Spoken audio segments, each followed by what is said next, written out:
काळजी वाटतेय? काळजी कशाला वाटेल? अहो तुमचे माती कीटक केवढं काय काय असेल त्यात. एवढं काही नाही स्वानंदी मॅडम, चला लावूया झाड. अगं तू कुठे निघालीस? अहो नाही, ते घराकडे चहा करायचं असेल ना, तर सगळ्यांसाठी वेळ झाली. येतेच मी. राजवाडे नक्की ग्लोव्स नकोय? अहो नको आहेत जम्स? स्वानंदी मॅडम, मी खरं सांगू का, मला खरंच मातीत हात घालायला आवडतात. असं वाटतं की त्या माती बरोबर आपलं काहीतरी नातं आहे.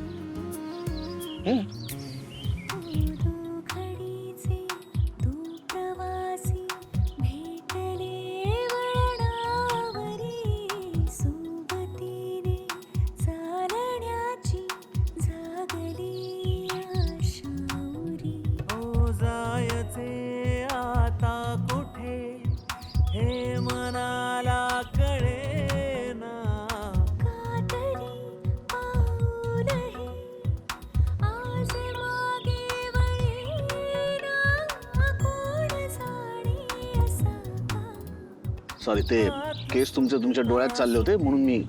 हरकत नाही, थँक्यू. किती फ्रेश वाटतं ना असं मातीमध्ये रोप लावल्यावर.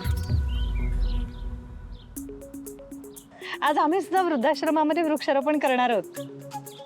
100 रोपं मागवली आहेत आम्ही आज. हो, कुठे दिली ऑर्डर? Green leaf nursery. ते गोविंदर आहेत ना, त्यांच्याकडनं आपल्याकडे येतात झाडं. यावेळी त्यांनाच दिली. नाही, त्याची सर्व्हिस फार चांगली असते. आणि एक काम करायचं, तुम्ही पेमेंट नाही करायचं, तुमच्या सगळ्या झाडांचं पेमेंट मी करणार. अहो कशाला, ऍडव्हान्स देऊन झालाय आमचा. झालंय माझं बोलून त्यांच्याशी. एवढं काय त्याच्यात, मी त्याला सांगतो पैसे परत करायला. अहो पण तुम्ही कशाला द्यायचं? देऊ द्या की स्वानंदी मॅडम. अहो निसर्गासाठी एवढं तरी करू दे मला. ठीक आहे, पण मग निसर्गासाठी अजून एक गोष्ट कराल? काय? तुम्ही आमच्या कार्यक्रमाला याल? म्हणजे अशी थीम आहे की निसर्ग आणि संस्कृतीचं संवर्धन.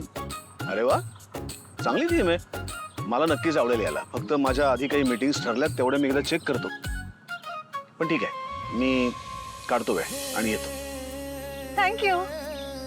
अहो थँक्यू कशाला. अहो निसर्ग आपल्यासाठी इतकं काय काय काय काय करत असतो, आपल्याला त्याच्यासाठी थोडं तरी करायला पाहिजे की नाही.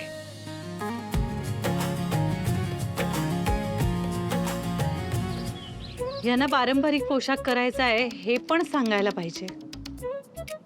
राजवाडे शेतकऱ्यांच्या वेशात कसे दिसतील? मला आवडेल बघायला त्यांना. अजून एक गोष्ट कराल का?